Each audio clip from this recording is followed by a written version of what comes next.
Welcome. I'm Richard Hosnote. I'm your host for the Wisdom Inspired Life podcast and this YouTube channel. Great to have you here. Before we get into today's topic, a reminder that we have lots of playlists. I have lots of playlists on this channel. One of them is the Jose Stevens playlist. Jose Stevens is a very unique and wonderful person. He has a PhD in psychology, trained as a shaman, and is a channel to the astral plane. You can see some of the topics that are on that playlist. Check them out. I'm sure there's one that will be of interest to you. In today's episode, I'm going to be sharing with you an episode relative to the Advanced Wisdom series. There's a playlist for this. And this series shares deep and fundamental wisdom insights from some of the most spiritually advanced wisdom teachers and leaders, all who are God-realized enlightened teachers. Today's episode and teacher is Paramahansa Yogananda, broadly acknowledged to be an avatar, enlightened, God-realized being, founder of the Self-Realization Fellowship, passed in 1952.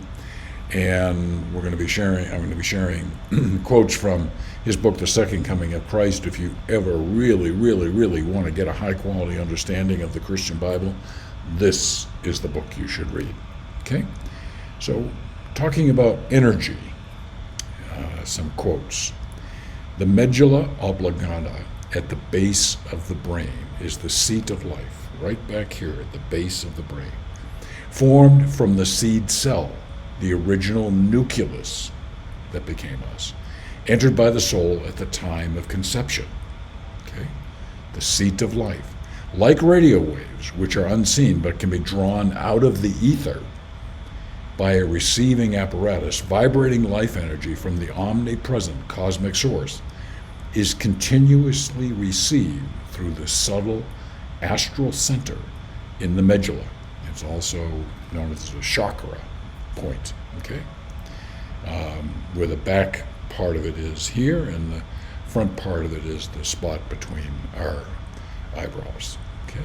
So the major personal energy center in our body, okay? Solar energy, directly or indirectly, solar energy is the primary physical source of life. Now, I see dermatologists regularly, and they would be a little bit scared by this statement, I suspect.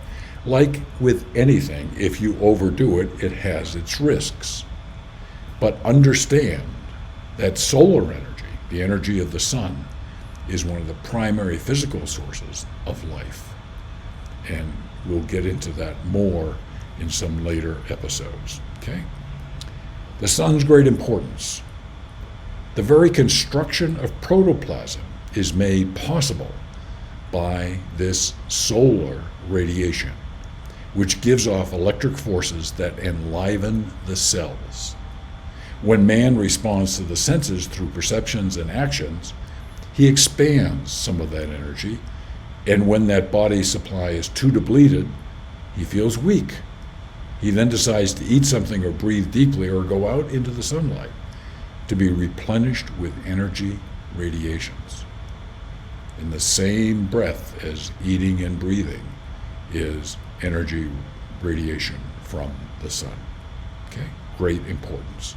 Again, in moderation from somebody who has lived a life where I didn't do it in moderation and have paid a rather significant price for that. Okay? As always, if you want to know more, you can go to mywisdominspiredlife.com, listen to the podcast there. As you know by now, I'm on a journey, I'm on a mission to help people around the world to live more of a wisdom-inspired life. Thank you for being part of that journey today, and I look forward to continuing this journey with you.